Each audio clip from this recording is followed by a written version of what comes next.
SSC 27 এবং 28 batch যদি তুমি হয়ে থাকো তাহলে আজকে ভিডিওটি তোমার জন্য, এবং কোনোভাবেই তুমি ভিডিওটি স্কিপ করবে না। এই ক্লাসটা তোমার জন্য এবং এই ভিডিওটা তোমার জন্য কতটুকু গুরুত্বপূর্ণ এইটা যদি তুমি বুঝতে চাও, তাহলে আমার পেছনে দেখতে পাচ্ছ যে ইলেকট্রনের কিভাবে ঘূর্ণন শুরু হচ্ছে কিন্তু এ কখনো কেন্দ্রে আসছে না। ঠিক একইভাবে তুমি এই যে চক্র, পরীক্ষার যে চক্র, বইয়ের যেই চক্র, হ্যাঁ সিলেবাসের যেই চক্র, এই চক্রে তুমি ঘুরতে থাকবা কিন্তু তোমার বই কখনো কমপ্লিট হবে না। তুমি কখনোই সিকিউ শিখতে পারবা না, তুমি কখনোই উদ্দীপক ধরতে পারবা না, তুমি কখনোই এমসিকিউ পারবা না, এবং তুমি কখনোই জিপিএ 5 কেমিস্ট্রিতে পাবা না। যদি এই 4-5টা কথা তোমার সাথে মিলে যায় তাহলে তুমি এখনো ভুল পথে আছো, তোমার রাস্তাটা এখনো ভুল। এই জায়গা থেকে বের হওয়ার জন্য তোমার প্রথম কাজ হচ্ছে কেমিস্ট্রির ভয়কে জয় করা। এই জায়গাটা থেকে, চক্র থেকে বের হওয়ার জন্য দেখো প্রিয় শিক্ষার্থীরা, তোমার এসএসসি 27 এবং 28 মানে নিউ 9 এবং নিউ 10, তোমাদের রসায়নে হচ্ছে 12টা অধ্যায় আছে। তোমার টার্গেটটা কিন্তু A+ বা 90+।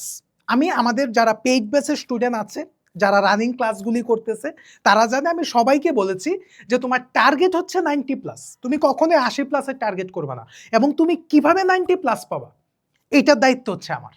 তোমার কাজ হচ্ছে ক্লাস করা, তোমার কাজ হচ্ছে নোট করা, তোমার কাজ হচ্ছে রিভিশন দেওয়া, তোমার কাজ হচ্ছে প্র্যাকটিস করা। প্র্যাকটিস কতটুক পড়বা, কতটুক পড়বা না, কোন অংশটা নোট করবা, কোন অংশটা নোট করবা না, কতটুক তুমি বাদ দিবা, কতটুক বাদ দিবা না, ওইগুলো আমি তোমাদের বলে দেবো। তোমার কাজ হচ্ছে শুধু আমি যখন ক্লাস শিডিউল দিচ্ছি ওই শিডিউল টাইমে তোমাকে ক্লাসে উপস্থিত থাকা এবং ক্লাস করা, বাকিটা আমি বুঝবো। এক, প্রিয় শিক্ষার্থীরা, তোমরা যদি একটা জিনিস লক্ষ্য করো, বিগত বৎসরগুলিতে প্রশ্নের যে প্যাটার্ন ছিল ওই প্যাটার্নটা টোটালি বদলে গেছে, টোটালি বদলে গেছে। ইভেন টেস্ট পরীক্ষাতেও আমরা এটার একটা প্রতিফলন দেখেছি যে প্রশ্নের ঘূর্ণন বদলে যাচ্ছে, প্রশ্নের টাইপগুলি বদলে যাচ্ছে। আসলে কি প্রশ্নের টাইপ বদলাচ্ছে? যদি তুমি ভেবে থাকো প্রশ্নের টাইপ বদলাচ্ছে তাহলে তুমি এখনো কেমিস্ট্রি সম্পর্কে তোমার ধারণাই তৈরি হয়নি, তুমি পরীক্ষা দিবা কি? প্রশ্নের টাইপ বদলাচ্ছে না, প্রশ্ন লিখার যে সিস্টেমটা আগে ছিল ওই সিস্টেমটা চেঞ্জ হচ্ছে। যে আগে যেরকম তোমার সরাসরি বলতো যে হচ্ছে কৌণিক ভর নির্ণয় করো, এখন বলতেছে যে উদ্দীপক থেকে বোর মডেলের স্বীকার্যকে নির্দেশ করে সেই স্বীকার্যের গাণিতিক রূপের প্রতিপাদন নিচে করো।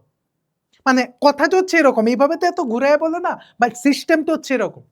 আগে বলতো কৌণিক ভরবেগ নির্ণয় করো, তুমি কি করতা? mvr = tan s/2π লিখে তুমি আনসার করে ফেলতা। এইবার তোমাকে হচ্ছে মাথা খাটাইতে হচ্ছে যে হচ্ছে এখানে কি বলতে চাচ্ছে। এই জিনিসগুলির সাথে তোমাকে পরিচিত হতে হবে। প্রশ্নের যে কাঠামো, প্রশ্নের যে স্ট্রাকচার, ওই প্রশ্নের সাথে যদি টাইপের সাথে যদি তুমি পরিবর্তিত না হও বা পরিচিত না হও তাহলে কিন্তু তুমি কখনোই রসায়নে A+ পাওয়া না। এই কথাগুলো আমি বলে দিচ্ছি।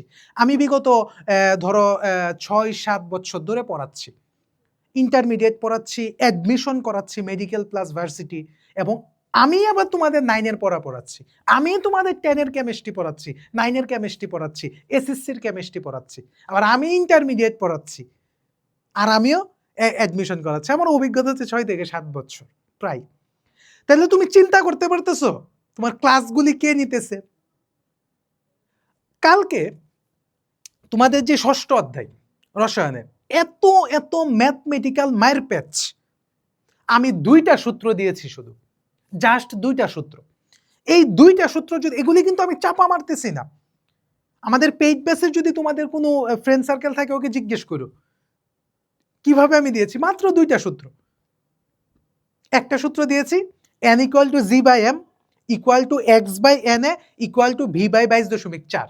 আরেকটা সূত্র দিয়েছি w = smv/1000। এই 2টা সূত্র যদি সে মনে রাখে তার সকল প্রকার এমসিকিউ কমপ্লিট। তুমি নরমালি চিন্তা করো বিষয়টা, তোমার পড়া কতটুকু কমে গেছে। এই জিনিসগুলি হচ্ছে অ্যাডমিশনের পড়া, এগুলি তুমি এখনই শিখে যাচ্ছ। মানে তুমি নিজেকে একটু আলাদাভাবে মানে ডেফিনেশন দিতে পারছো যে হ্যাঁ এই জিনিসটা যারা যারা ক্যালকুলেটারে করতেছে তাদের স্কিল কম, বা তোমার কিন্তু কেমিক্যাল স্কিল বেড়ে যাচ্ছে, কেমিস্ট্রির স্কিল বেড়ে যাচ্ছে।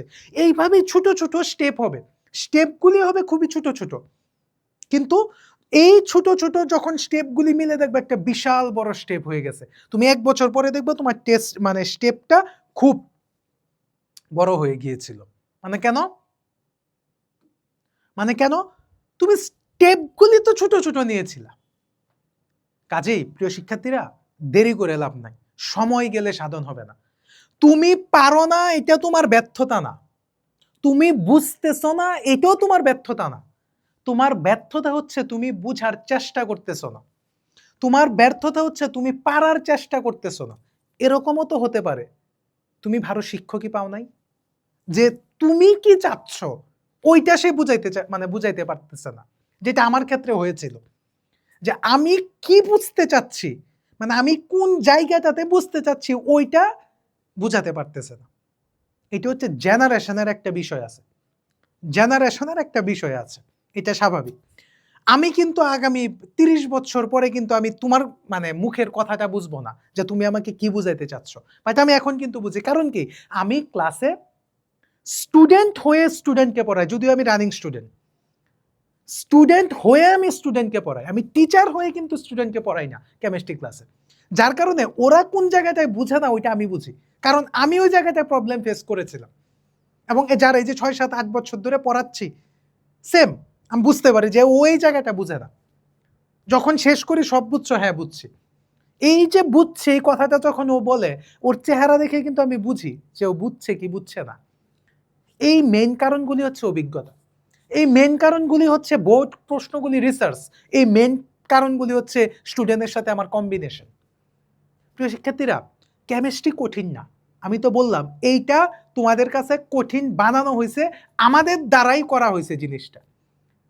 আমার পেইড পেজে যে স্টুডেন্টগুলি আছে তারা তো ওই যে কালকে একটা মেয়ে, ওর নামটা এখন মনে পড়তেছে না, ও এইখানে ভর্তির আগে সে কেমিস্ট্রিতে পেয়েছিল হচ্ছে 65। এই মেয়ে টেস্টে কিভাবে 80 পায়? একবার প্রশ্ন আসে, আমি তাকে জিজ্ঞেস করেছিলাম, ভাই পরীক্ষার হলে প্রশ্নটা পাওয়ার পরে আপনার কথা ফার্স্ট মনে হয়েছে যে উনি এভাবে এভাবে আমাকে বলছিল যে এভাবে এভাবে কাজ করতে হবে আমাদের। পরীক্ষার প্রশ্নটা হাতে পাওয়ার পরে ওই মেয়ে কিন্তু 80 পেয়েছে, নামটা এখন আমার মনে পড়ছে না, 65 থেকে 80 আসছে। ওই মেয়ে টেস্টে যদি একটা মেয়ে 80 পায়, তাহলে বুঝতে পারতেছো ওর প্রিপারেশন লেভেলটা কত দূর। তুমি চিন্তা করো তো তুমি টেস্টে কত পেয়েছিলা, বা তুমি চিন্তা করো তুমি অর্ধবার্ষিকীতে কত পাবা। কাজেই প্রথম থেকেই যদি তোমার প্রিপারেশনটা হার্ড হয় এবং ফোকাস, এটা মেইন কথা, খুবই গুরুত্বপূর্ণ কথা, ফোকাস। তোমার ফোকাসে তোমার ঠিক থাকতে হবে। কে কি করতেছে কে কি না করতেছে এটা তোমার দেখার বিষয় না, তোমার টার্গেট হচ্ছে 80+। কেউ 100তে 100 পাক এটা আমার দেখার বিষয় না, আমার টার্গেট ছিল 80, আমি 80 পাইছি কিনা ওইটা হচ্ছে দেখার বিষয়। আমার টার্গেট ছিল 90, আমি 90 পাইছি কিনা এটা আমার দেখার বিষয়। কিন্তু তোমার টার্গেট যেন কখনো 33 না হয়, তোমার টার্গেট যেন কখনো 60 না হয়, তোমার টার্গেটটা যেন মিনিমাম 80 হয়। আমরা তো 90 এর টার্গেটের স্টুডেন্টদের পড়াই, তোমার টার্গেটটা যেন মিনিমাম 80 হয়। তুমি যদি প্রথমবার যদি মানে কয় না failure is the pillar of success, এই কথাগুলি মানে বইয়ের পৃষ্ঠাতেই মানায়। এই কথাগুলি কিন্তু পরীক্ষার হলে বা টিচাররা যখন খাতা দেখে তখন কিন্তু এই কথাগুলি প্রযোজ্য না। তুমি এসএসসি পরীক্ষায় ফেল করো, দেখো এই কথাটা প্রযোজ্য হয় কিনা, failure is the pillar of success, কখনোই প্রযোজ্য না। কাজেই আমি আবার বলতেছি, তোমার প্রস্তুতি যদি গুছানো হয় তুমি জিপিএ 5 পাবা, উল্টাপাল্টা প্রস্তুতি নিলে জিপিএ 5 পাবা না। কতটুক পড়বো কতটুক পড়বো না, কতটুক শিখবো কতটুক শিখবো না, কোনটা বাদ দিব কোনটা বাদ দিব না, কোন প্রশ্নগুলি বেশি আসে কোন প্রশ্নগুলি কম আসে, উদ্দীপকটা কিভাবে আসে, গতে কিভাবে প্রশ্ন আসে, ঘতে কিভাবে প্রশ্ন আসে, ম্যাথমেটিক্যাল টার্মটা কিভাবে আসে, এমসিকিউটা কোন জায়গা থেকে করে, এই জায়গাগুলি অ্যানালাইসিসের বিষয়। এবং এই বিষয়গুলি যদি আমরা তোমাদের রেডি করে পড়ায়া দেই, তাহলে কি তোমার পরিশ্রমের পরিমাণটা কমে যাচ্ছে না? মানে তোমার মেন্টালিস্টিক যে পরিশ্রমটা তোমাকে করতে হচ্ছিল সাজানো গুছানো, ওইটা তো আমিই কেমিস্ট্রি ক্লাসে করে দিচ্ছি। তোমার কাজ বললাম না, তোমার কাজ একটাই, ক্লাস দেখা, রিভিশন করা, প্র্যাকটিস করা, বাকি যা যা দরকার সব আমি সাজিয়ে দিচ্ছি। এবং এটা আমি কত কনফিডেন্টের সহিত কথা বলতেছি দেখো। আমার বয়স শুনেই বুঝতে পারতেছো, কারণ এটা আমি করেছি তাই বলতেছি। কারণ আমি যেটা বলছি ওইটাই করতেছি, এইটাই করেছি এবং করতেছি। তোমরা ইউটিউবে প্রচুর ক্লাস দেওয়া আছে, ফেসবুক পেজে প্রতিদিন ক্লাস দেওয়া হচ্ছে। প্রিয় শিক্ষার্থীরা, আশা করছি আমার মেসেজটা তোমরা বুঝতে পারছো। তাই তোমার দায়িত্ব হচ্ছে আমাদের, আর তোমার দায়িত্ব হচ্ছে আমাদের, তোমার দায়িত্ব হচ্ছে আমাদের, আর তোমার দায়িত্ব হচ্ছে শুধু রিভাইজ করা, শুধু ক্লাস করা, আর কিচ্ছু না, নিয়মিত পরীক্ষা দেওয়া। প্রিয় শিক্ষার্থীরা, পরবর্তী নতুন কোনো গাইডলাইন ক্লাসে আবারও দেখা হবে। সেই পর্যন্ত সুস্থ থাকো, ভালো থাকো এবং নিরাপদে থাকো। ধন্যবাদ।